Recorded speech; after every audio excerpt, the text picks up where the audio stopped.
Genesis chapter 2. So the heavens and the earth were completed, and all that fills them. And on the seventh day God finished the work he had done, and he rested on the seventh day from all his work.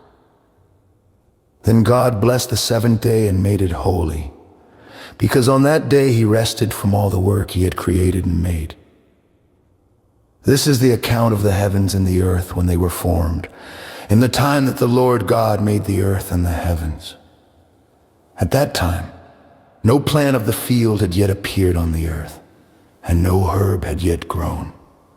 For the Lord God had not sent rain upon the earth, and there was no man to work the ground. But a mist rose up from the earth and watered the whole surface of the ground. And the Lord God formed man from the dust of the ground, and breathed into his nostrils the breath of life, and man became a living soul. And the Lord God planted a garden toward the east, in Eden, and there he placed the man whom he had formed. Out of the ground the Lord God caused every tree to grow that is pleasing to the sight and good for food.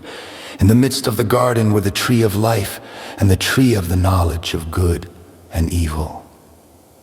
A river flowed out of Eden to water the garden, and from there it divided and became 4 headwaters. The name of the first is Pison. It winds through the whole land of Havilah, where there is gold. And the gold of that land is good. There is also bdellium and onyx stone.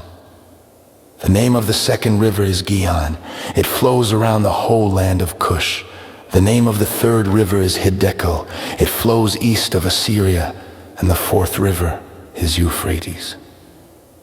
Then the Lord God took the man and placed him in the Garden of Eden to tend it and keep it. And the Lord God commanded the man, saying, "From every tree of the garden you may freely eat, but from the tree of the knowledge of good and evil you shall not eat, for in the day you eat of it you shall surely die." And the Lord God said, "It is not good for the man to be alone. I will make a helper suitable for him." Out of the ground the Lord God formed every animal of the field and every bird of the air, and brought them to the man to see what he would call them.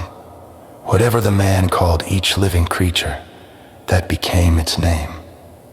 So the man gave names to all livestock, to the birds of the air, and to every beast of the field. But for the man no suitable helper was found. So the Lord God caused a deep sleep to fall upon the man, and while he slept he took one of his ribs and closed up the flesh in its place. Then the Lord God made a woman from the rib he had taken out of the man, and he brought her to the man. And the man said, "This at last is bone of my bones and flesh of my flesh. She shall be called woman, because she was taken out of man. For this reason, a man shall leave his father and his mother and be joined to his wife, and they shall become one flesh.